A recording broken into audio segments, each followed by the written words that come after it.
All right, welcome AP Psychology students. Today we're going to talk about Module 61. I'm going to split this section into two videos, so just be aware of that. But in this first video, we're going to talk a little bit about the history of intelligence testing, and then a little bit about the difference between different kinds of tests, such as aptitude and achievement tests. And in the other video, we'll look at the bottom two modules. So let's get to it.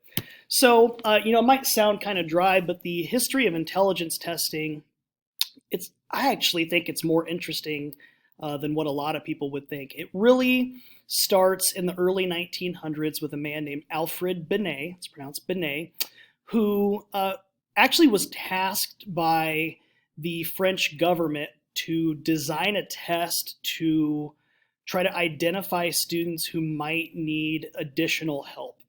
This first so-called intelligence test was really not meant to be an intelligence test at all. It was just more of like a diagnostic, like, hey, let's see if we can help some of these students that might be at risk of falling behind, and let's try to, diagnose that early so we can help them. And so Binet never really intended for this test to be an intelligence test at all. And so it's kind of sad because people took his test and kind of, for lack of a better term, bastardized it and turned it into something he didn't want it to be. But anyway, he creates this test, and there's various questions at different age levels. So this idea of they would create questions that like a 5-year-old should be able to do, a 6-year-old should be able to do, 7-year-olds, so on and so forth. And so from that, depending on how the student did on the test, they would assign them what's called a mental age. And it is dependent on this idea that people kind of progress in a linear fashion. And we now know that to not be true. Development of intelligence is very messy. It's not a slow, smooth transition. It's full of, fits and starts. It's not a slow, gradual process. But anyway, you could take this test and maybe you'd be 5 years old chronologically, but maybe you could answer questions that Binet said were 7-year-old questions. So you would have a higher mental age than a chronological age, which would mean your IQ would be higher. Like I said, they took his test and kind of used it for unintended purposes. We get to a guy named Louis Terman, who was a professor at Stanford, who takes Binet's test and again changes it around. He calls it the Stanford Binet test. And I'm not a big fan of Terman because what he says is this test is meant to measure your original endowment, which is basically how much intelligence you're born with.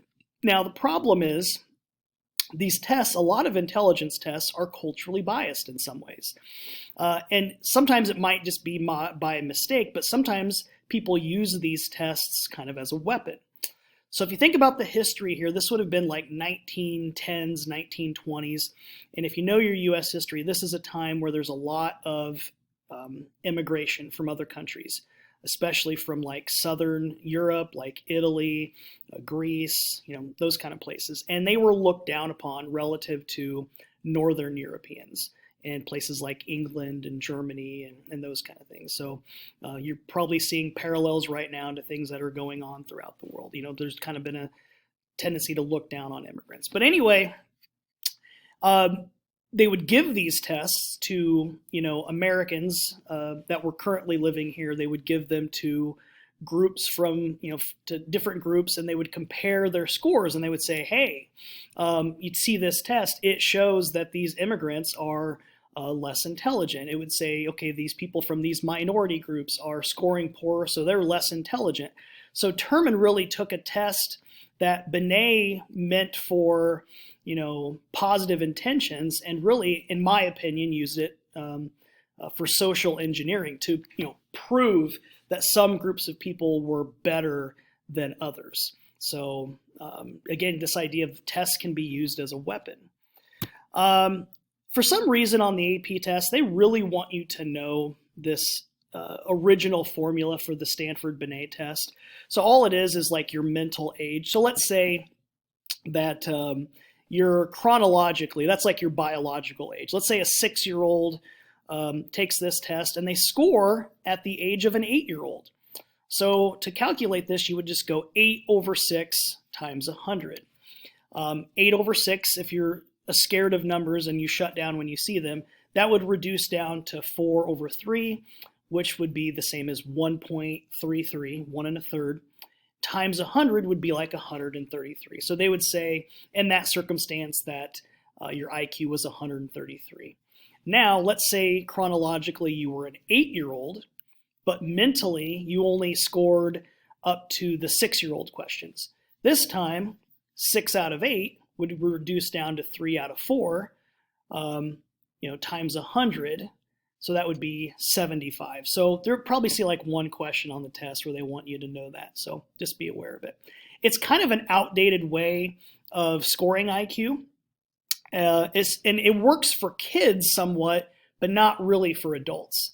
So if you look at this little cartoon here, I don't even know if you can read this entirely, but it says, that's my boy Mark. He's 39, but he's already reading at a 42-year-old level. Obviously, that's ludicrous.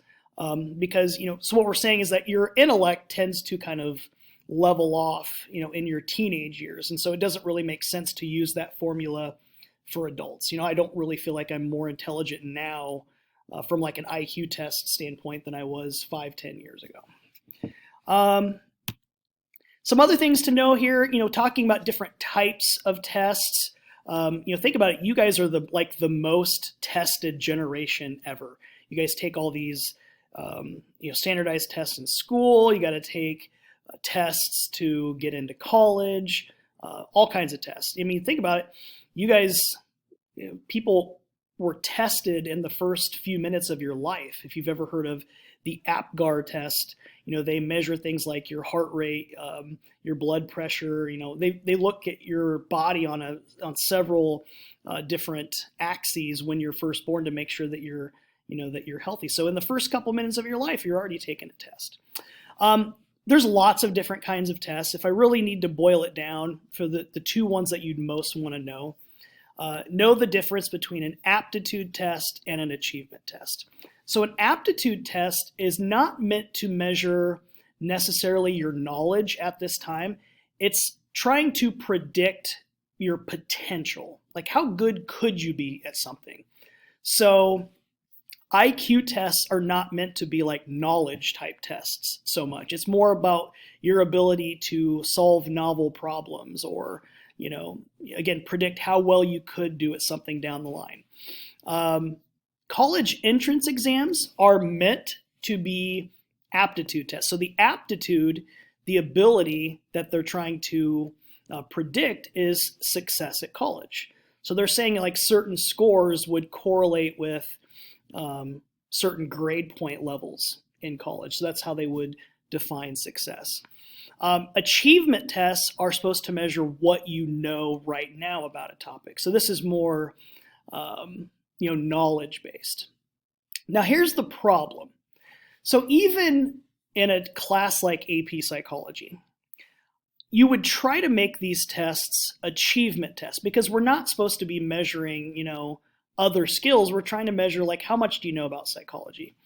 The problem though is that there's some aptitude to taking tests. Like there are people who are just kind of naturally good at taking tests, and that's going to help them relative to people who are not very good at taking tests. There are people out there that, they kind of know the material, but there's just something about tests. They have a hard time with them.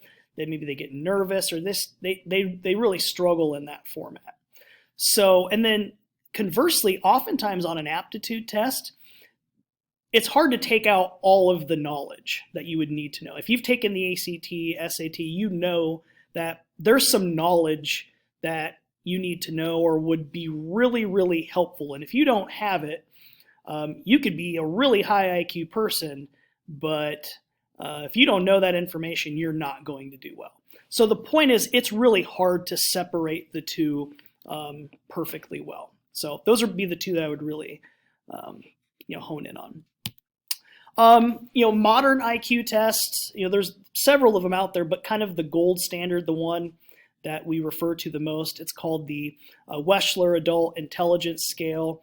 And there's also one for kids called the WISC, the Wechsler Intelligence Scale for Children. So the way you remember it is there's an A in the one for adults and there's a C in the one for children. So for each one, there's 15 subtests, but really two key components. There's a verbal part and a performance part, which is kind of like nonverbal type skills. You can read those and kind of look at them, but I'll show you what some of those nonverbal ones would kind of look like. Things like, picture completion, what's missing here. Being able to put blocks and patterns is big, puzzles, and they would oftentimes measure speed, like how fast you can do those things. They really try as much as possible to do things that are not biased, so they try to limit verbal stuff. But that being said, there are verbal components, and so if you're someone who speaks a different language or kind of an English language learner, you're going to be at a disadvantage unless they can find the test in your native language. So there's a link at the bottom of this lesson that shows you some sample questions. So I would encourage you to take a look at those and see what you think. Do you think these are a valid way of assessing how intelligent somebody is? The other one that I didn't really see here, that they do so much like pattern recognition. So they would show you some images or some numbers and they say, okay, what would come next in the pattern? They do a lot of that. So, but again, you can see there's all kinds of different, there's verbal stuff, there's performance stuff, and they go out of their way to not be culturally biased, but it's not going to be perfect. But a real honest to God IQ test you'd probably like sit with a psychologist and they would do this. The ones that you see like online, like IQ.com, or I don't even know if that's a real site, but like the things were like, hey, sign up, and like, hey, can we send you emails and get you to try to buy stuff? Those are not valid tests. Now, some of the questions might be like good predictors, but they always inflate the IQ to make you feel good about yourself. And then like, hey, now that we told you your IQ is 205, hey, you want to buy stuff now that you're feeling good? So be leery of those. No offense, but your IQ probably isn't as high as they say on those. It told me mine was like 160, which is like the same as Albert Einstein, and I'm no Einstein. So yeah. One thing that's kind of interesting about the scoring, we'll kind of finish with this. There's this question of, are people getting dumber or smarter? It's kind of interesting. For the last 100 years or so, from like about 1910 to like 2010, we were noticing what was called the Flynn effect, which was saying that people are actually getting smarter. So they had to re-norm these IQ tests because people were doing better on them than previous generations. So because they're always adapting the average IQ score to 100. So they were saying that like people that score a 75 or 80 today would score at 100 or even maybe a little bit higher 70, 80 years ago. So that's quite a significant difference. So they're saying that generally we are getting smarter. However, there's a little bit of bad news. The Flynn effect seems to be reversing in the last 10 to 15 years. And so you really got to ask yourself, like, why could this be happening? Is there something in our environment, in our society that's maybe leading to this? I'll let you draw your own conclusions. I don't have anything that's like proven. But it's maybe something we can talk about in class, like what could it be? So Flynn effect, you'd want to know that term, that over the last 100 years or so, generally we're getting more intelligent, and this is worldwide, not just like the United States or whatever, but it's reversing in the last 10 years.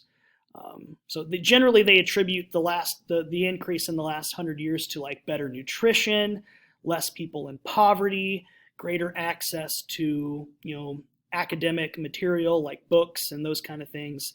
But again, it begs the question, what is happening in the last 10 or 15 years? So that is a good place to stop. Remember that there's one other video, or there will be one other video for this section, and we'll talk to you soon. Thanks, guys.